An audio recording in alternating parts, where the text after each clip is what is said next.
Hello students, welcome to the digital session. On the behalf of Raval Public School, I Harpreet Kaur will teach you today about the fundamental duties in the Indian Constitution Part 4A. This is a very basic topic which we have already read in the class 6, 7th and 8th. So let us refresh our topic. What are the fundamental duties? The fundamental duties in the Indian Constitution are inspired by the Constitution of the former USSR. In 1976, the Congress Party set up the Sardar Swaran Singh Committee to make the recommendation on the fundamental duties.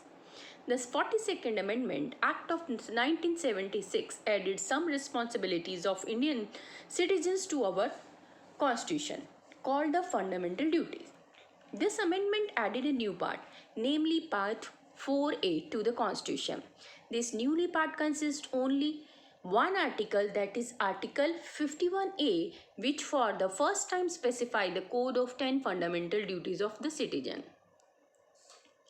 Originally 10 in number, the fundamental duties were increased to 11 by the 86th Amendment in 2002, which added a duty on every parent or the guardian to ensure that their child or ward was provided opportunities for the education between the age of 6 and 14 years. Meaning of the fundamental duties. The fundamental duties are defined as the moral obligations of all the citizens to help promote a spirit of patriotism and to uphold the unity of India. These duties set out in a part 4A of the Constitution concern individuals and the nation. Like the directive principles, they are not enforceable by the court unless otherwise made enforceable by the parliamentary. Fundamental duties as per the Constitution. To abide by the Constitution and respect its idea, institution, the national flag and the national anthem. Second, to cherish and follow the noble idea which inspired our national struggle for freedom. Third, to uphold and protect the sovereignty, unity and integrity of India. Fourth, to defend the country and render national services when called upon to do so. Fifth, to promote harmony and the spirit of common brotherhood among all the people of India, transcending religious and linguistic and regional or sectional diversities, to renounce practice derogatory to the dignity of women. Sixth, to value and preserve the rich heritage of our composite culture. 7. To protect and improve the natural environment, including forests, lakes, rivers, wildlife, and have compassion for the living creature.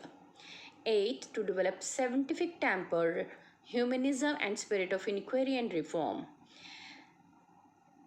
9. To safeguard the public property and to abjure violence. 10. To strive toward excellence in all the sphere of individual and collective activity so that the nation constantly rise to higher level of endeavor and achievement. 11th, who is a parent or a guardian to provide the opportunity for education to his child, or as in the case may be ward between the age of 6 to 14 years.